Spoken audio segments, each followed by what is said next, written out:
ज्या धर्म मंडपामध्ये माझे भक्त माझं गायन करतात त्या पवित्र धर्म मंडपामध्ये माझ्या भक्ताचं कौतुक पाहण्याकरिता मी उभा ठाकलेलो असतो।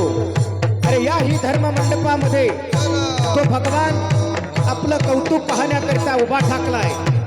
त्यानं आपल्याला बघावं, आपण या हाताने टाळी वाजवतोय, मुखाने त्याचं भजन करतोय आणि आपल्याला बघून त्या गणपती बाप्पाला सुद्धा आपला हरीफ वाटावा असं वाटत असेल तर हाताने टाळी आणि मुखाने त्याचं भजन करा।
उदयी उदय होता कृपा दृष्टी, उदयी उदय होता कृपा दृष्टी, स्वये जग जेठी सेवा करी, सडा सम्मार्जन स्वये करी हरी, उदकते भरी गंध घासी, स्वार्थ परमार्थ दोन्ही साधन, स्वार्थ परमार्थ दोन्ही साधन, साधियले जान क्षण मात्रे, सडा सम्मार्जन स्वये करी हरी, उदकते भरी गंध घासी, करोनी कवित्व एकादशी टीका, करोनी कवित्व एकादशी टीका, भागवत देखा ऐकिला, सडा सम्मार्जन स्वये करी हरी, उदकते भरी गंध घासी, निळा म्हणे अपार करोनी अभंग, निळा म्हणे अपार करोनी अभंग, तोडिला उद्वेग संसाराचा, सडा सम्मार्जन स्वये करी हरी, उदकते भरी गंध घासी, विठाल विठाल विठाल विठाल विठाल विठाल विठाल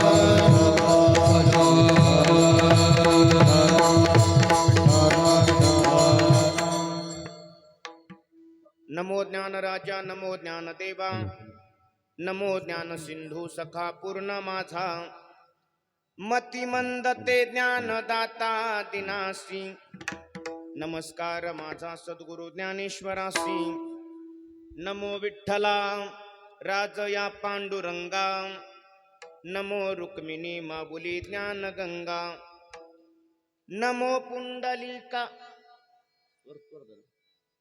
नमो पुंडलिका नमो ज्ञानराजा नमस्कार माझा रुक्मिणी पांडुरंगा तपो ज्ञान वैराग्य भक्ती स्वरूपम सदा अलंकृतं साधु संन्यास योगम मुखे यस्य वेदांत शास्त्रार्थ नीतिम नमो नारायण गिरिम ब्रह्मस्वरूपम विठाला विठाला विठाला विठाला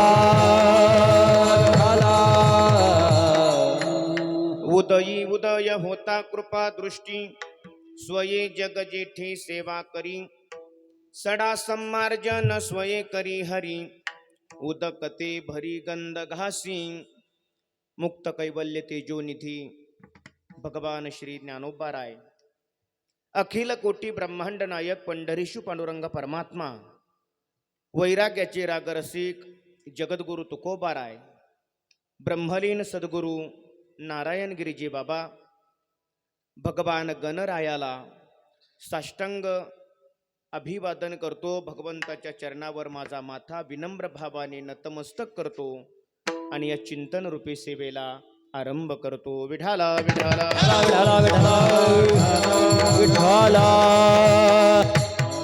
आपली ही सेवा किम निमित्तानं आहे आपणा सर्वांना ज्ञातच आहे, परंतु तरी सुद्धा वक्त्याचं एक सांगण्याचं कर्तव्य असतं आणि त्याच न्यायानं आपल्या या परमपावन क्षेत्रामध्ये अर्थात वरद विनायक सेवाधाम या तीर्थक्षेत्रावर दरवर्षीप्रमाणे साजरा होणारा हा सप्ताह महोत्सव भगवान गणरायाचा संकल्पपूर्ती याग आणि त्या यागाचं निमित्त करून आदरणीय गुरुवर्य बाबा महंत उद्धवजी महाराज मंडलिक बाबांनी या ठिकाणी यावर्षी सुद्धा आयोजन केलं. जवळजवळ आज 12 वर्ष पूर्ण होऊन गेलेली आहेत आणि 13व्या वर्षामध्ये आपण पदार्पण करत आहोत. एक तप आपल्या या भगवान गणरायाच्या साधनेचं पूर्ण झालेलं आहे. या तपामध्ये प्रत्येक महोत्सवामध्ये आपण सर्व आलेल्या दानशूर दात्यांनी अगदी तन मन धनाने या ठिकाणी सेवा केलेली आहे. म्हणून पाठीमागच्या 12 वर्षामध्ये ज्या ज्या दात्यांनी या वरद विनायक सेवाधामला अर्थात आपल्या या आश्रमामध्ये ज्या ज्याही काही प्रकारच्या दानधर्म केले असतील त्या संपूर्ण दात्यांना या नारदाच्या गादीवरून खूप खूप धन्यवाद देतो आणि चिंतनाला सुरुवात. विठाला विठाला विठाला विठाला विठाला. वेळ माझ्याकडे कमी आहे, मला 12 वाजून 10 मिनिटांना थांबायचं आहे.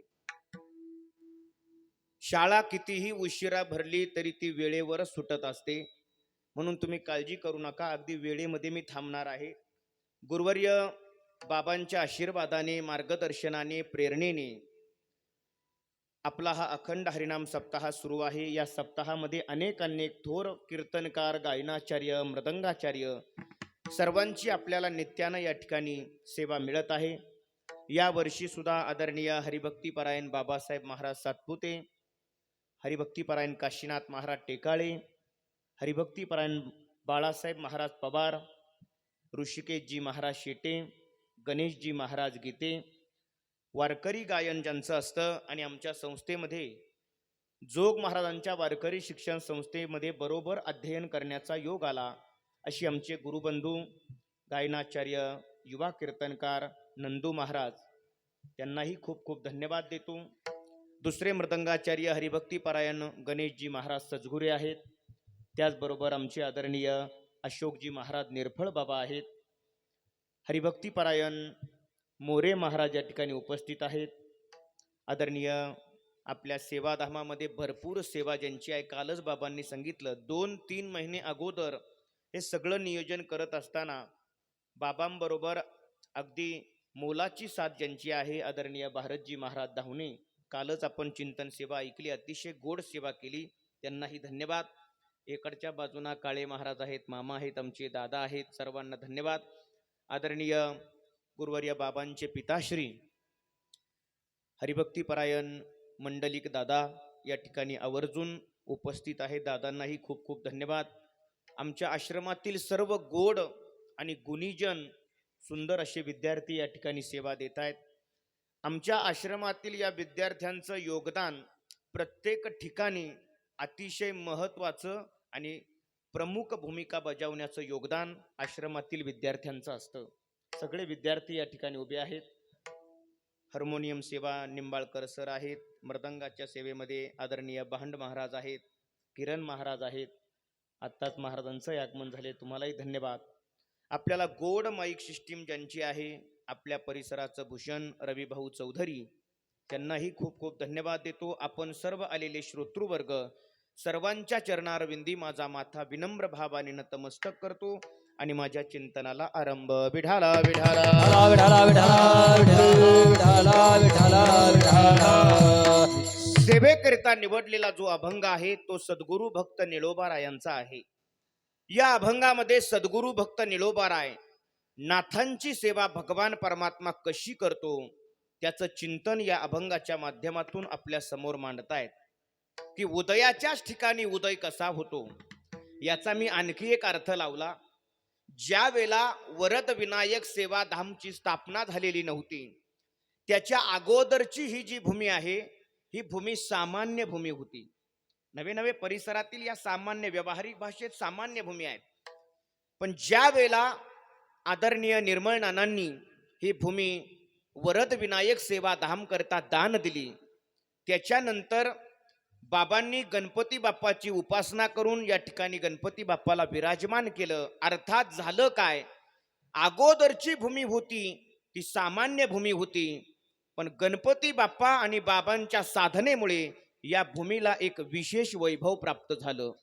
याचा अर्थ असा आहे, सामान्य उदयाच्याच ठिकाणी गुरुवर्य बाबा महंत उद्धवजी महाराज मंडलिक बाबांनी आपले गुरुवर्य नारायणगिरी बाबांच्या आशीर्वादाच्या जोरावर या सामान्य भूमीच्या ठिकाणी उदयाच्याच ठिकाणी विशेष रूपाने उदय झाला.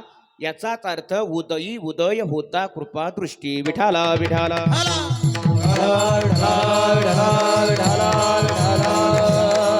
गोड अभंग आहे. अगदी मोजक्या वेळेमध्ये मी थांबणार आहे. सज्जनांनो, आपण ज्या मृत्यू लोकामध्ये इथं जगत आहोत ना, या मृत्यू लोकाचा जर आपण विचार केला तर या मृत्यू लोकामध्ये असंख्य जीव आहेत, अगणित व्यक्तिमत्व आहेत, असंख्य प्राणी आहेत. हे सगळे असंख्य प्राणी असू द्या, अगणित व्यक्तिमत्व असू द्या, हे सगळे जीव सगळे प्राणी कर्मानं बांधलेले आहेत. कर्माचं बंधनच नाही असा या मृत्यू लोकामध्ये प्राणी नाही.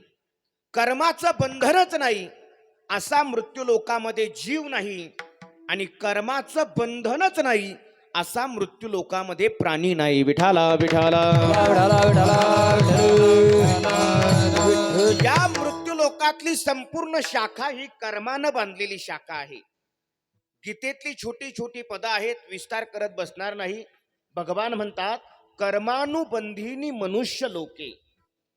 शास्त्र असं सांगतंय, मनुष्य ज्याद्वारे ते करतो त्याद्वारे आयुष्यभर तेच करत राहतो. आपण इथं आल्यानंतर कर्म करतो ना, मग कर्म हा आपला काय झाला, एक आपला महत्वाचा भाग झालाय, आणि मनुष्य कर्म करत राहतो. इथं जो जो येणार त्या प्रत्येकाला कर्म करावंच लागणार. का कर्म करावं लागतं त्याची 3 कारणं स्वामी शंकरानंदांनी सांगितलेली आहेत. शंकरानंद कोण होते?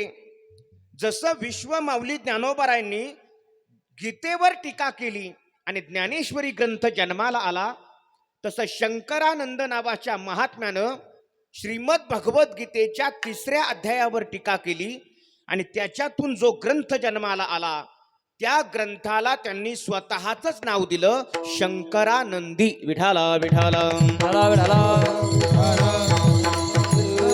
त्या शंकरानंदी ग्रंथामध्ये त्याची 3 कारणं आलेली आहेत की मनुष्य या मृत्यू लोकामध्ये आल्यानंतर कर्म करतो का करतो. याचं पहिलं कारण आहे कर्म लोकत्वाद, दुसरं कारण आहे कर्म उपादानत्वाद आणि तिसरं कारण आहे कर्म शेषत्वाद. या मृत्यू लोकात आल्यानंतर मनुष्य कर्म का करतो. पहिलं कारण कर्म लोकत्वाद. हा लोक कर्मलोक आहे, म्हणून इथं जो जो येणार त्या प्रत्येकाला कर्म करावंच लागणार. हे माझं संशोधन नाही, नाथ बाबा सुद्धा असं बोलून गेलेत बघा. सुकृत दुष्कृत समान समे तईची पाविजे कर्मभूमे. किंवा निळोबाराय बोलतात नेनो कवने आणि येले या कर्मभूमेशी. निळोबाराय सांगतात आपण जिथं आलोय ना या कर्मभूमीला आलोय आणि इथं आलेला प्रत्येक मनुष्य कर्म करणार. का कर्म करतो. गोड उदाहरण आहे. जसं विश्वमाऊली ज्ञानोबारायांचा पालखी सोहळा आळंदीतून निघतो आणि पंढरपूरला जातो.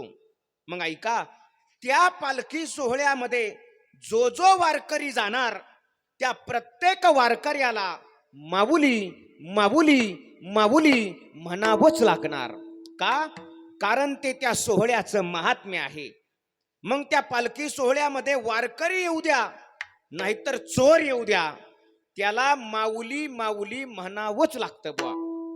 फक्त दोघांच्या उच्चारात थोडा फरक असतो. वारकऱ्याचे उच्चार हे करुणामय असतात आणि चोराचे उच्चार हे कठोरमय असतात. वारकरी म्हणत असतो चला माऊली चला माऊली, आणि चोरही म्हणत असतो पण अशी कोपरखिळी देऊन म्हणतो चला माऊली विठाला विठाला. विठाला विठाला विठाला. माऊली माऊली मात्र दोघांनाही म्हणावं लागतं. का. कारण ते त्या सोहळ्याचं महात्म्य आहे. जसं ज्ञानोबरांच्या सोहळ्यात जो जो येणार त्या प्रत्येकाला माऊली माऊली म्हणावंच लागणार, तसं या कर्म लोकाला जो जो येणार त्या प्रत्येकाला कर्म करावंच लागणार. का. कारण हा कर्मलोक आहे, कर्मलोकत्वाद. दुसरं कारण मृत्यू लोकात आलेली व्यक्ती कर्म का करते. कर्म उपादानत्वाद. या शरीराचं उपादान कारण कर्म आहे. थोडी प्रक्रिया अवघड आहे पण लक्ष देऊन ऐका. आपण चिंतन ऐकणारे सर्व साधक आहोत. या शरीराचं उपादान कारण कर्म आहे. हे शरीर कर्मापासून बनलेलं आहे.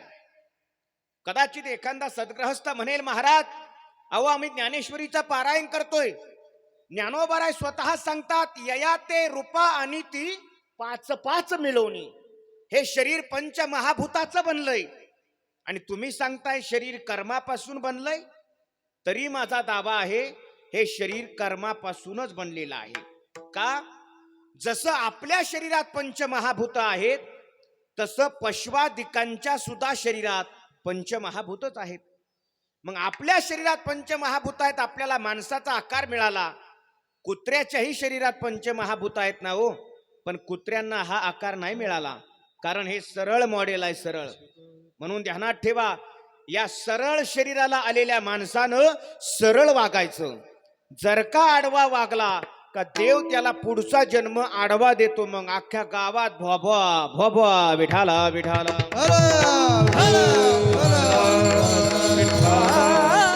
हे आपल्याला मानवी शरीर मिळालं हे नुसतं पंचमहाभूतानं नाही मिळालं. आपण ओवी सांगितली पण पुढचंही वाचलं पाहिजे ना हो. ययाते रूपा आणि ती 5 मिळवणी.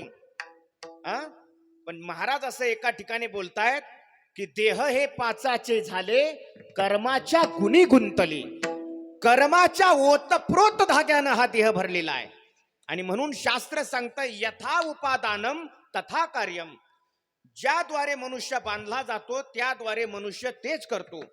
या शरीराचं उपादान कारण जर कर्म आहे तर मनुष्य कर्मच करतो. महाराज ऐका, आपल्याकडं कर्म करत असताना 3 प्रकारच्या संकल्पना असतात. माणसं 3 संकल्पनेमध्ये कर्म करतात. जागृती, स्वप्न आणि सुषुप्ती. काही काही लोक जागृतीमध्ये कर्म करतात. तुम्ही कीर्तन ऐकण्याचं कर्म करताय. काही स्वप्नात कर्म करतायत.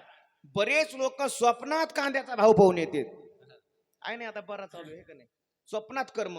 काही काही लोक तर सुषुप्तीत कर्म करतात, झोपेत कर्म करतात. सकाळी रात्री जर झोपले तर पूर्व पश्चिम झोपतात आणि सकाळी उठले तर उत्तर दक्षिण उठलेले असतात. झोपेत कर्म करतात. एक मनुष्य ड्रायव्हर होता, एसटी ड्रायव्हर. दिवसभर काम काय, क्लच दाब नाही तर ब्रेक दाब. रात्री घरी आला आणि झोपला. बायको अशी पायथ्याला झोपली.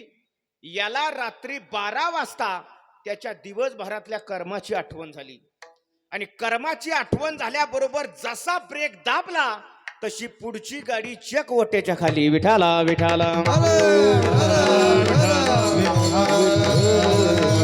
हे झोपेतलं कर्म आहे. कर्म करतच नाही असा जगात मनुष्य नाही बुवा. याच्या पुढे जाऊन सांगू, वैकुंठवासी घोले बाबा म्हणायचे आपण निरुपे आहोत. निरोप सांगता न धरी भय न करी चिंता. निरोप सांगत असताना भय आणि चिंता करायची नसते. तुकोबरांचं प्रमाण घोले बाबा द्यायचे. बाबा म्हणायचे बुवा, जिथं कर्म करू नये ना तिथं सुद्धा माणसं कर्म करतात. हागता हे खोडी चलन मोडविते काडी. महाराज सांगतात बाबा कर्म करू नये तिथं सुद्धा माणसं कर्म करतात. म्हणजे कर्म करत नाही अशी जागाच नाहीये. प्रत्येक मनुष्य इथं आल्यानंतर कर्म करतो म्हणजे करतोच बुवा. प्रत्येकाला असं वाटतं आपण एखाद्या कर्माचा आरंभ केलाय. आरंभेन कर्म निर्विघ्नपणे पार पडावं. आपण कर्माचा आरंभ केलाय ना मग ते निर्विघ्नपणे पार पडावं अशी प्रत्येकाची एक काय असते, इच्छा असते. बरोबर की नाही. प्रत्येकाला वाटतं आपल्या कर्मामध्ये विघ्न येऊ नये. पण पडतं का हो पार कर्म? कधी कधी पडतं. तर बऱ्याच वेळेला शुभानी कार्यानी बहुनी विघ्न. चांगल्या कामाला लय अडथळे. नंदू महाराज मांजर आडवी जाईल. एक वेळ मी सांगू तुम्हाला, मांजर आडवी जाऊ द्या 100% तुमचं काम होणार. पण माणूस आडवा जाऊ नये बुवा. माणूस आडवा गेला तर गावचे सप्ते बंद पडलेत. विठाला विठाला.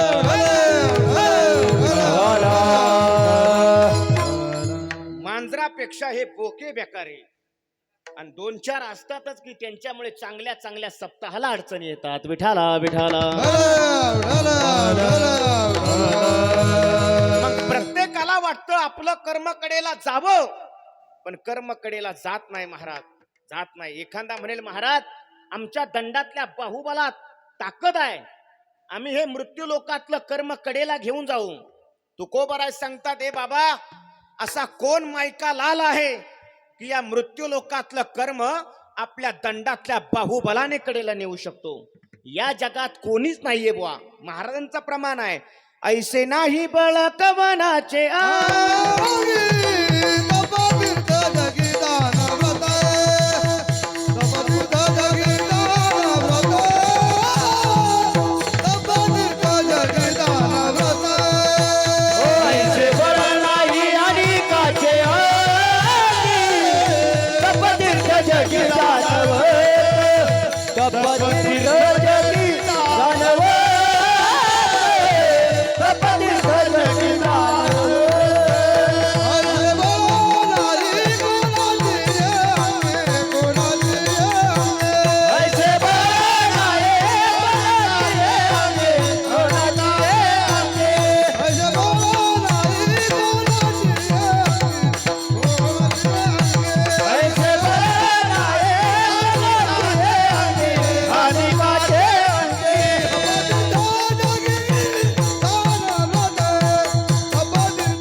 सांगतात असं बळ कोणात आहे की मृत्यू लोकातलं कर्म कडेला नेऊ शकतो. आणखी एक महाराजांचं प्रमाण आहे, आपोलिया अंगे तोडी माया जाल, ऐसे नाही बळ कवना अंगी, ऐसे नाही बळ कवना अंगी.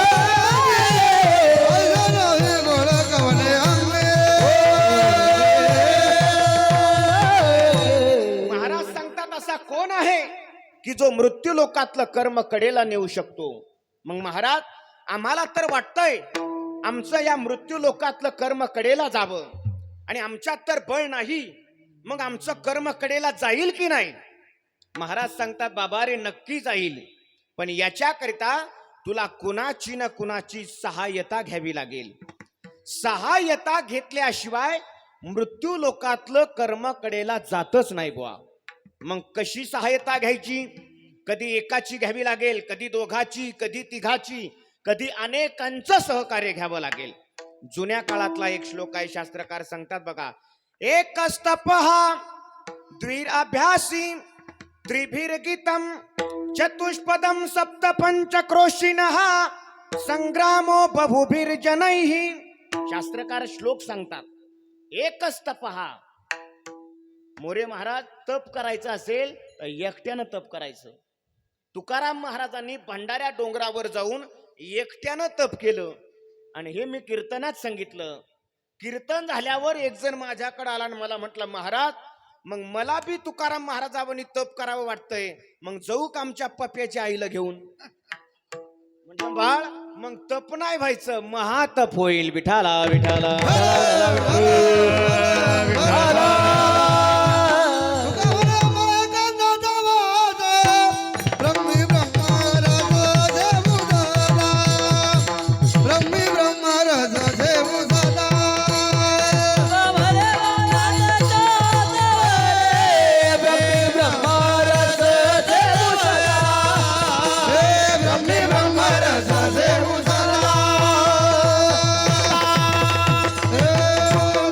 एकांतामध्ये जायचं आणि ब्रह्मी ब्रह्मरस सेवू सदा. तुकोबराय सांगतात, आम्ही ते केलंय. म्हणून तप करायचं असेल तर एकच तपहा द्विराभ्यासी. अभ्यास करायचा असेल तर कमीत कमी 2 जण लागतात. का? मला जो विषय समजलाय मी समोरच्याला समजावून सांगणार, समोरच्याला जो विषय समजलाय तो मला समजावून सांगणार. द्विराभ्यासी, फक्त त्याच्यामध्ये एक नियम आहे, हे दोघही समलिंगी पाहिजे, नाही तर तिसराच अभ्यास सुरू व्हायचा. विठाला द्विराभ्यासी त्रिभिर्गीतम. जर तुम्हाला भजन करायचं असेल तर शास्त्रकार सांगतात कमीत कमी 3 जण लागतात बुवा. एक पुढं म्हणायला, एक माग म्हणायला, एक मृदंग वाजवण्याकरिता.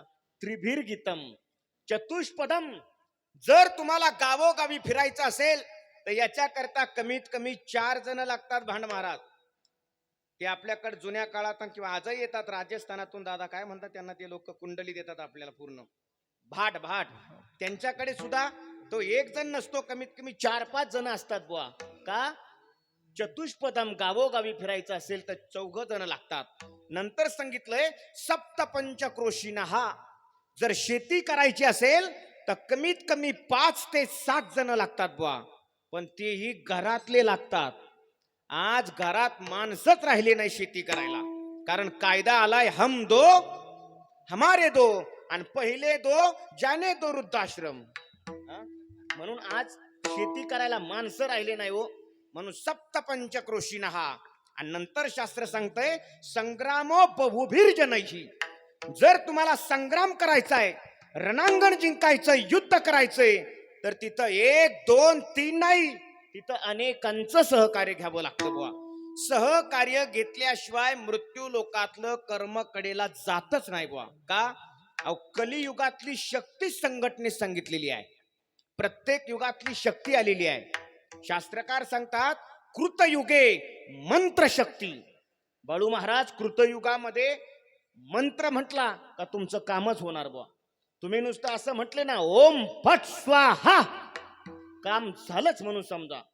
म्हणजे हाच मंत्र पाहिजे असं नाही, हा आपला आणलाय त्या झपाटलेला मधला. विठाला विठाला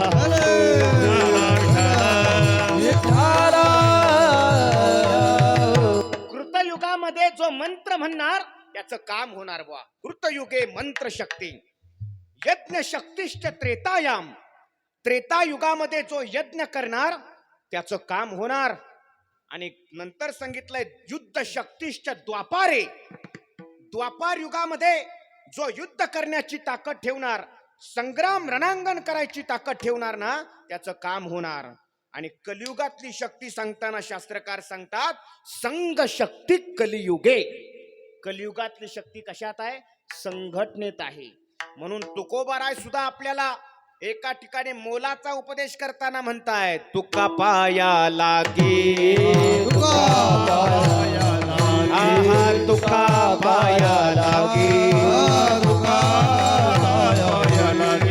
दान समुदाय मागी, दान समुदाय मागी, दान समुदाय मागे,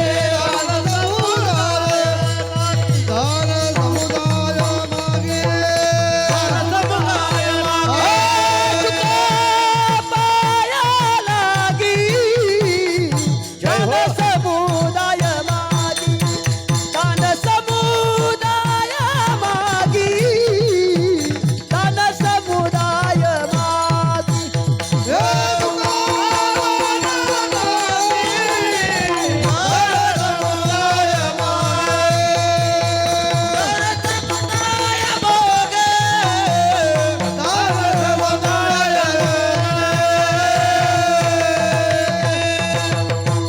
तुकोबाराय सांगता, दादा माझी विनंती आहे तुम्हाला, असं वायली राहू नका, समुदायात राहा, संघटनेत राहा. जो संघटनेत राहणार त्याचं कलियुगामध्ये काम होणार. दादा आम्ही बऱ्याच गावाला फिरतो ना, एखाद्या गावात गेलो की एखादा सद्ग्रहस्थ आमच्याकडे येतो ना, आम्हाला म्हणतो, महाराज गावात पठ्ठ्याच्या कोणी नादीच लागत नाही. गाव म्हणत असं कुठं कुत्र्याच्या नादी लागता, गाव सुद्धा त्याला हिंगलावून विचारित नाही. मग तुका म्हणे खडे निवडू दळणी धडधडे. म्हणून तुम्हाला वाटतंय ना तुमचं काम कडेला जावं, तर याच्याकरिता तुम्ही संघटनेत राहा, समुदायात राहा, तुमचं काम नक्की होणार बुवा. कधी कधी संसारात सुद्धा लोक एकमेकाला विचारात घेत नाही. एखादा घरातला सांगायला गेला ना, हट, दुसरा गेला हट हट. अरे मग संसारी झालाच कशाला, संन्यासी का नाही झाला? विठाला विठाला.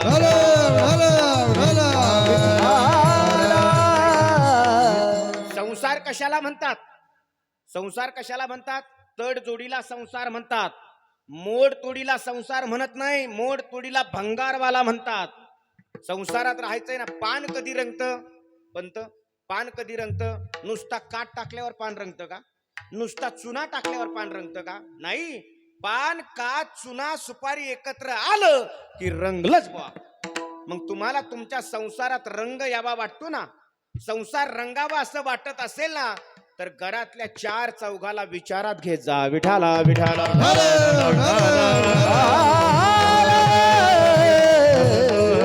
म्हणून कलियुगामध्ये तरी चार चौघाला विचारात घेतल्याशिवाय, चार चौघाचं सहकार्य घेतल्याशिवाय मृत्यू लोकातलं कर्म कडेला जात नाही बुवा. मग महाराज कळलंय आम्हाला, आमचं कर्म कडेला जावं तर आम्ही सहकार्य घेतलं पाहिजे. महाराज आम्ही तयार आहोत सहकार्य घ्यायला. सांगा ना आम्ही कुणाचं सहकार्य घेऊ? तर दोन वर्ग माझ्या पुढे आहेत. दोन वर्ग. एक वर्ग आहे असमर्थ आणि दुसरा आहे समर्थाचा. असमर्थ म्हणजे कोण? आसून अडचण नसून खोळमा. या वृत्तीचे लोक जे असतात ना, ते असमर्थ असतात महाराज. ते असले ती अडचण असते आणि नसले तर अवघड होऊन जातं. उदाहरणार्थ भाऊकी. विठाला विठाला विठाला.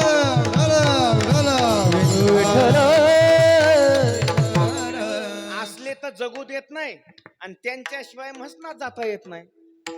असून अडचण नसून खोळमा. असमर्थाचा वर्ग आहे. एक आहे समर्थाचा वर्ग. समर्थ या जगामध्ये फक्त दोनच आहेत. दोनच. एक आहे संत आणि दुसरा आहे भगवंत. संत आणि भगवंत जर सोडले तर या जगाच्या पाठीवर तिसरा सर्वज्ञ अजून जन्माला यायचा. जन्माला. आणि सांगू तुम्हाला, तुकोबाराय सांगतात, बाबा अरे समर्थाने ठरवलं तर काय होणार नाही.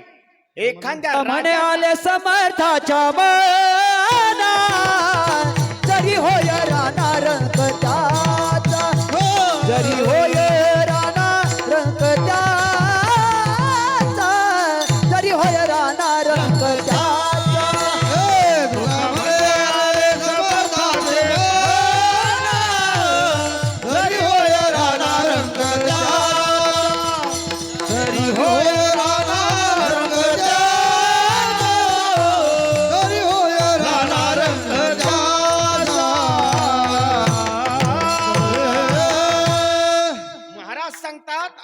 समर्थानं ठरवलं तर काय होणार नाही.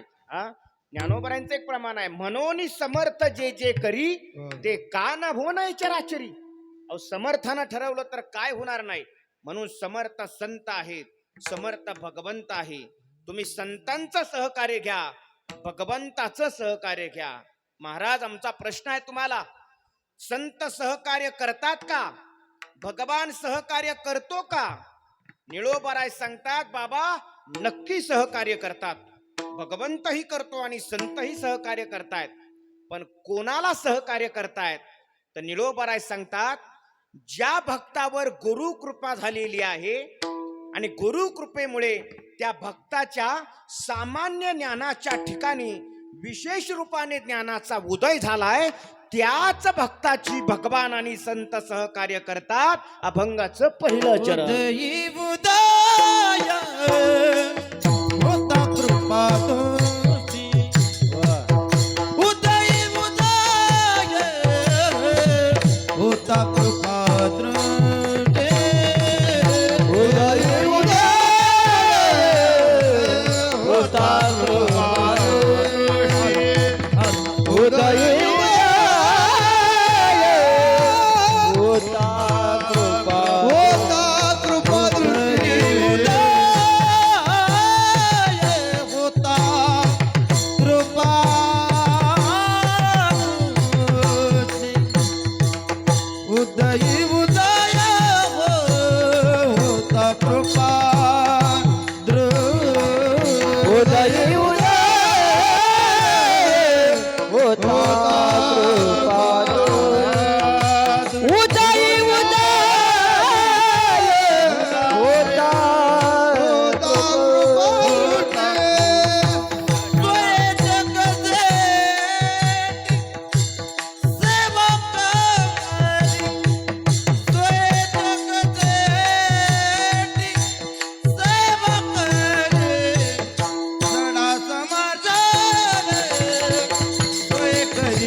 निळोबाराय सांगतात, बाबा रे, तो भगवान सहकार्य करतो, संत सहकार्य करतात. पण ज्या भक्तावर गुरु कृपा झाली आणि गुरु कृपेमुळे त्याच्या सामान्य ज्ञानाच्या ठिकाणी विशेष रूपाने ज्ञानाचा उदय झालाय, त्याच भक्ताची भगवान आणि संत सेवा करतात.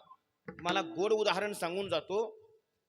ज्या वेळेला ज्ञानोबाराय ज्ञानेश्वरी पूर्ण झाली, समाधीला बसले, एक दिवसाची घटना, ज्ञानोबाराय शांती ब्रह्म एकनाथ महाराजांच्या स्वप्नात गेली आणि नाथ महाराजांना म्हणू लागले, नाथा उठा, माझ्या कंठाला अजान वृक्षाची मुळी लागले, लवकर या आणि कंठाला लागलेली अजान वृक्षाची मुळी बाजूला करा. आणि लगेच ऐसे स्वप्न होता आलो अलंकापुरी. नाथ महाराज जवळजवळ 10 ते 15 हजार वारकऱ्यांना घेऊन आळंदीत दाखल झाले. 10-15 दिवसाची किराणा सामुग्री बरोबर आणली आणि तिथं आल्यानंतर आता ही घटना 1505 सालची आहे. शालिवाहन शक 1505, कारण 1506 ला ज्ञानेश्वरी शुद्ध झाली, 1506 1505 ला नाथ महाराज आळंदीला गेले. नाथ महाराजांना तिथं ज्ञानोबरांची समाधी सापडेना. का समाधी सापडेना? याची 3 कारणं आलेली आहेत. पहिलं कारण, तिथं ज्ञानोबारांनी समाधी घेतल्याच्या नंतर अनेक साधू संतांनी समाध्या घेतल्या होत्या. काही ऋषीश्वर राहिलेले तेथे, गेले ते बहुत दिगंतरा, असं प्रमाण आहे. ते आळंदीला गेले आणि ज्ञानोबारांच्या आसपास समाध्या घेतल्या. एवढे समाध्या झाल्या तिथं. बरं, आता कोणाचंही थडगं कसं काय उचकावं? म्हणून नाथांना समाधी सापडेना. दुसरं कारण ऐका, ज्ञानोबारांनी आपल्या हयातीमध्ये अजान वृक्ष हा 2 वेळेला लावला. पहिला अजान वृक्ष कुठं लावला? एबोनी उतरले आळ्याची बनी, पशुतय स्थानी शांत केला. अजान वृक्ष तेथे ठेवी लेखून. अजान वृक्ष कुठं लावला? आळ्या फाट्याला. आणि दुसरा अजान वृक्ष लावला आळंदीला. आणि ज्ञानोबारांनी समाधी घेतल्याच्या नंतर 325 वर्षांनी नाथ महाराज आळंदीला आलेत. मग त्या 325 वर्षामध्ये एका अजान वृक्षाचं भलं मोठं बन तयार झाले होतं. आणि त्या बनामध्ये नाथ महाराजांना ज्ञानोबारांची समाधी सापडेना. आता तिसरं कारण ऐका. तिसरं कारण मात्र गाथ्यात आलेलं आहे. पुण्याला एकदा अकबर बादशाह आला होता आणि त्या बादशहाने अलंकापुरी नगरीवर आक्रमण केलं. अलंकापुरी नगरी उद्ध्वस्त करून टाकली महाराज. प्रमाण आहे, अनिक एक चमत्कार तेव्हा उद्ध्वस्त अलंकापूर, जेव्हा रंकासी आदर ज्ञानदेवे केला. ज्ञानोबारायांनी समाधी घेतल्यावर बादशहानं तिथं आक्रमण केलं. आळंदीच्या ठिकऱ्या उडवल्या आणि इतका विध्वंस झालेला होता की त्या विध्वंसामध्ये नाथ महाराजांना ज्ञानोबारायांची समाधी सापडेना. मग तुम्ही जर आळंदीला गेला असेल तर तुमच्या लक्षात येईल, नाथ महाराजांनी मंदिरात गेल्याच्या नंतर डाव्या हाताला एक सुवर्ण पिंपळ आहे. कारण उजव्या हाताला सुवर्ण पिंपळ आहे आणि डाव्या हाताला जो पिंपळ आहे त्याला नाथपार म्हटलेला आहे. का? नाथ महाराजांनी तिथं साधना केली, अनुष्ठान केलं, म्हणून त्याला नाथपार म्हणतात. नाथ महाराजांनी अनुष्ठान मांडलं आणि ज्ञानोबारांचं वर्णन केलंय. माऊली, ज्ञानाबाई माझी अनाथांची माय, कैवल्याचा पुतळा प्रगटला भुतळा, असं वर्णन केलं ज्ञानोबारांचं. आणि सांगितलं, माऊली, एवढ्या लांबून मला बोलावलं आणि इथं येऊन जर तुम्ही मला भेट देत नसाल तर हे लोक काय म्हणतील? नाथाची सेवा वरपंग आहे. माऊली, मला दर्शन द्या. आणि मग ज्ञानोबाराय नाथांच्या स्वप्नात गेले आणि नाथांना सांगितलं, नाथ महाराज, सिद्धेश्वराच्या समोरचा नंदी बाजूला करा आणि तिथून माझ्याकडे येण्यासाठी रस्ता आहे. आणि मग नाथ महाराजांनी उठविला नंदी, शिवाचा तो ढवळा, बाजूला केला आणि आतमध्ये गेले. आतमध्ये गेल्याबरोबर पाहिलं तर काय महाराज, योग्याचं तेज होतं. योग्याचं तेज भयानक असतं. तुम्हाला जर योगी पाहायचा असेल तर नगर करमाळा रोडवर एक मांदळी नावाचं गाव आहे. त्या गावात एक आत्मारामगिरी नावाचा योगी आहे. योगी फार भयानक असतो महाराज.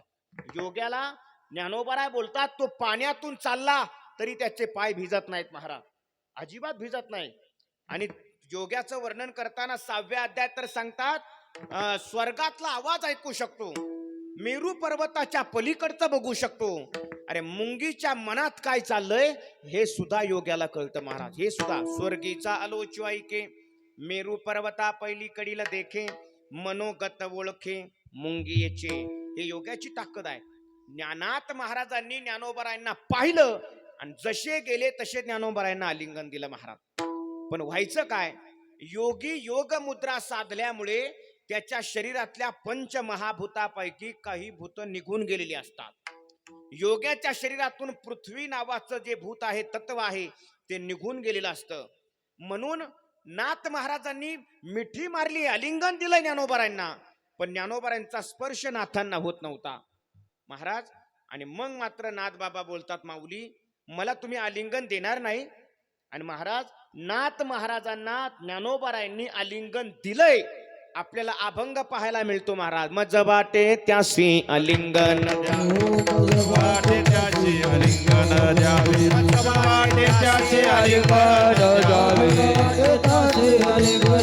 खदान सोडावे चरणाचा, खदान सोडावे.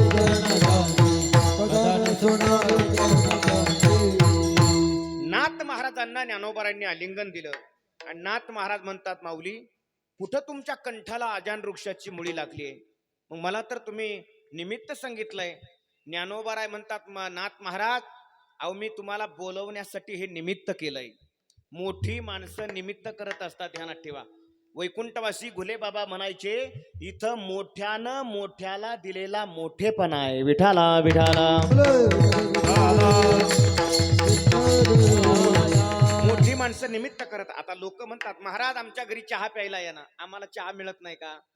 पण घरी महाराजांना बोलवायचं, आपल्या परिवाराला महाराजांच्या दर्शनाचा योग घडवून आणायचा, हे निमित्त असतं. तसं ज्ञानोबाराय सांगतात, नाथ महाराज मी तुम्हाला निमित्त करून बोलावलंय. म्हणे ही ज्ञानेश्वरी घ्या आणि या ज्ञानेश्वरीतल्या काही ओव्या काढून टाका.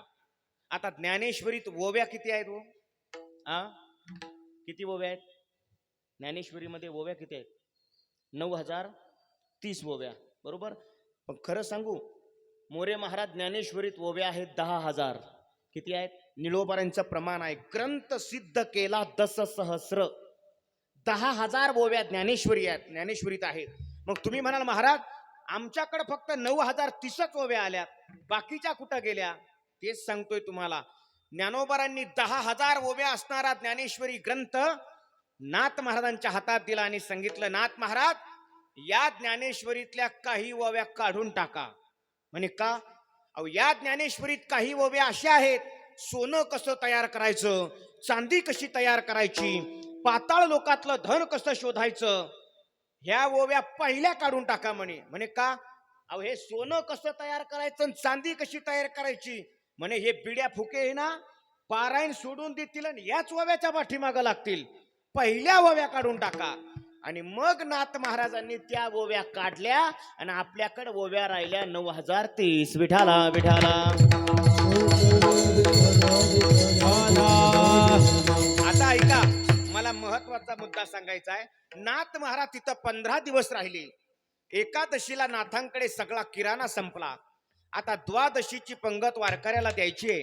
म्हणे वारकऱ्यांना सांगितलं, एक काम करा, चरोलीला जा आणि तिथून किराणा घेऊन या. वारकरी म्हटले स्नान करून येतो आणि लगेच चरोलीला जातो. वारकरी स्नानाला इंद्रायणीच्या घाटावर गेले तर त्या इंद्रायणीच्या घाटावर भरत महाराज भलं मोठं दुकान झालेलं होतं. त्या दुकानाच्या बाहेर वाणी बसलेला होता आणि वारकऱ्याला पाहिल्याबरोबर आवाज दिला, ओ वारकरी बाबा, तुमच्या सप्ताहाला जर काही किराणा लागत असेल तर घेऊन जा दुकानातून. त्या वारकऱ्यांनी किराणा घेतला, नाथ महाराजांकडे आले, पंगत झाली. नाथ महाराजांना जेव्हा कळलं आपल्याकडे प्रथा आहे, आजही कीर्तन झालं की गुरुवर्य बाबा, उद्धवजी महाराज मंडलिक बाबाजी नेहमी काय करतात, आलेल्या दात्यांचा ज्यानं पंगत दिली, अल्पोपहार दिला, संत पूजा दिली असेल, आणखी काही सेवा केली असेल तर त्या प्रत्येक दात्याचा बाबांकडनं सन्मान हा होतो आणि तो झालाच पाहिजे. ही परंपरा तेव्हापासून आहे बघा. नाथ महाराज सुद्धा ज्यानं पंक्तीला किराणा दिला त्याचा सन्मान करण्यासाठी वारकऱ्यांना घेऊन इंद्रायणीच्या घाटावर आले. आणि जेव्हा नाथ महाराज घाटावर आले तर तेव्हा पाहिलं तर तिथं दुकानही नव्हतं आणि तो वाणी सुद्धा नव्हता. नाथ महाराजांना वारकरी म्हटले, महाराज इथं दुकान होतं, इथं वाणी होता बसलेला. मग नाथ महाराज म्हणतात, कुठाय तो वाणी, कुठाय दुकान? नाथांच्या लक्षात आलं. ज्ञानोबारांच्या मंदिराकडे हात जोडले आणि सांगितलं, माऊली, अहो मी संकटात आलो तर स्वतः तुम्ही वाणी झालात आणि किराणा दुकान टाकलं आणि मला सगळा किराणा पोहोचवला. ज्ञानोबारांकडे जोडून हात जोडले महाराज. नाथ महाराजांनी, हे माझ्या बगलेतलं नाही, महाराज सांगतायत, वाणी हो बोनी आपण, वाणी हो बोनी आपण, वाणी हो बोनी आपण, वाणी हो बोनी आपण. प्रत्यक्ष मांडिले दुकान, प्रत्यक्ष मांडिले दुकान, प्रत्यक्ष मांडिले दुकान, प्रत्यक्ष मांडिले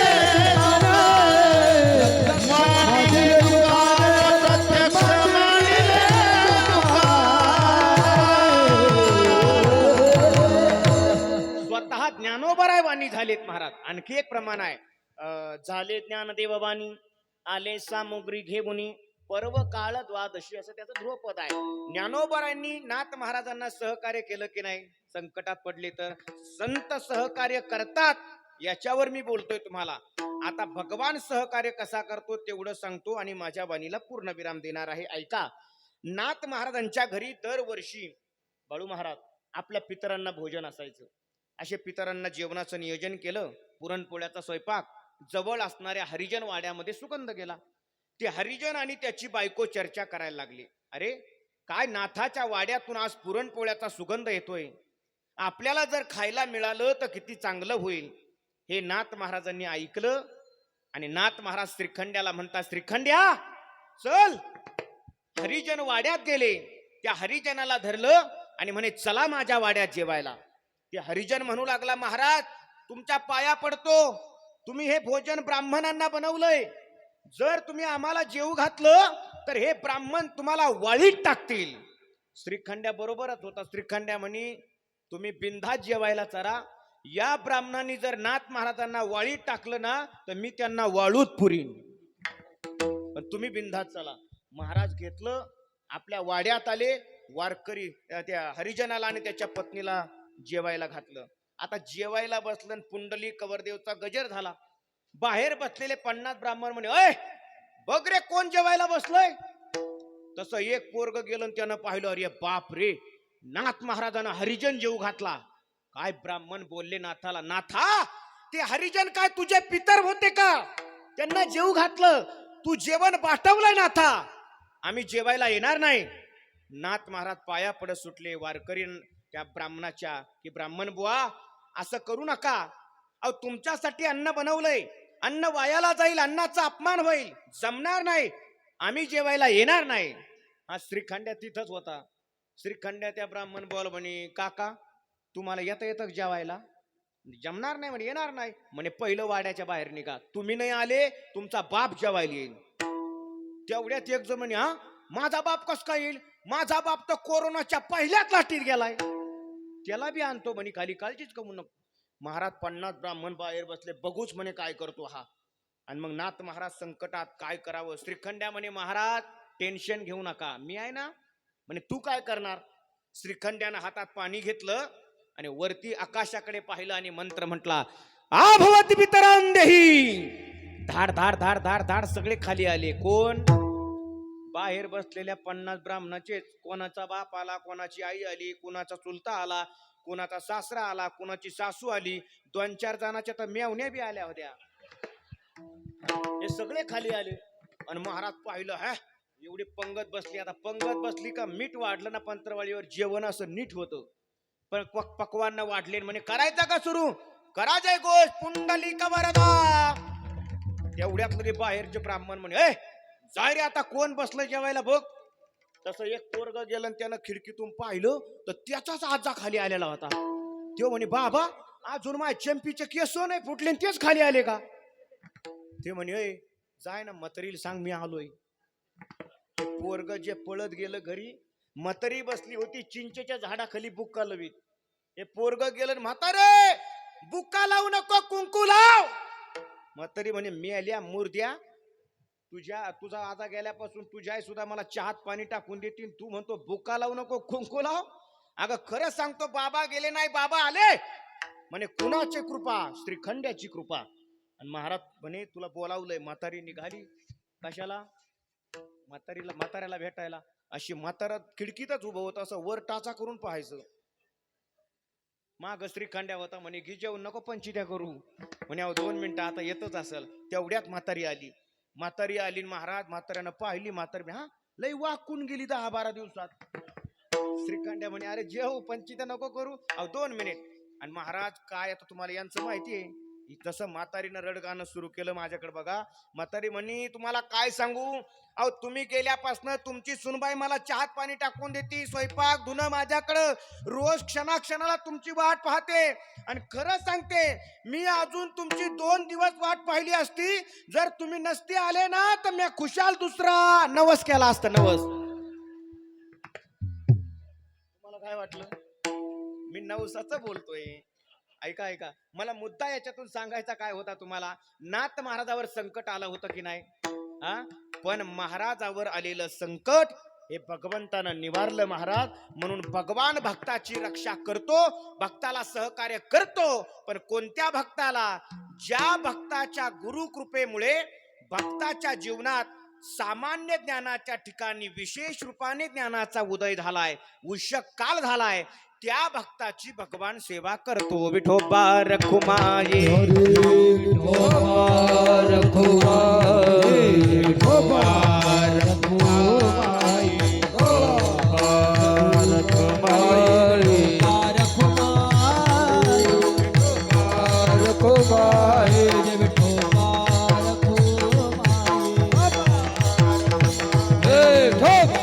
रखुमाई, जय जय जय विठोबा रखुमाई. विठोबा रखुमाई.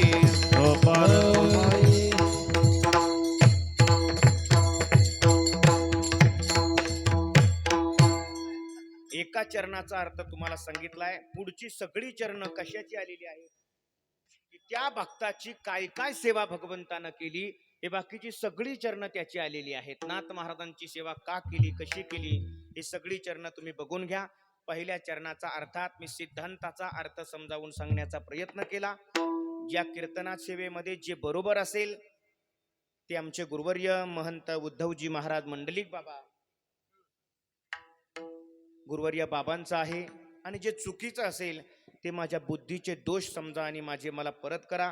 या सप्ताह सोहळ्यामध्ये नवे नवे कायमस्वरूपी आश्रमाची कुठलीही सेवा असेल तर सेवा करणारे आमचे सगळ्या परिवारातले आमचे सदस्य, त्यामध्ये आदरणीय हरिभक्तीपरायण जिने सर असतील, त्याचबरोबर भारत महाराज असतील, आदरणीय प्रसाद गुरुजी असतील, आमचे कृष्णा महाराज, जगद्गुरु तुकोबारायांच्या मंदिरात बाबा आले तेव्हापासनं आजपर्यंत बाबांच्या बरोबर आहेत.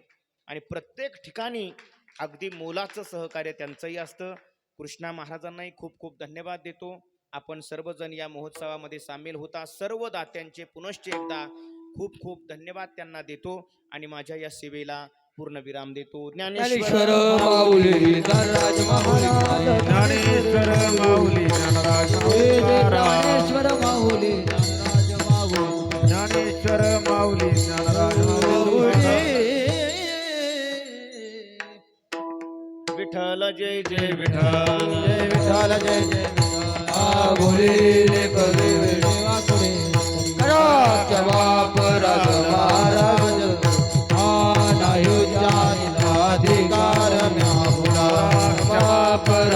महाराज अधिकार म्हणे त्याने जरा पाया पैन करा क्षमा परद मा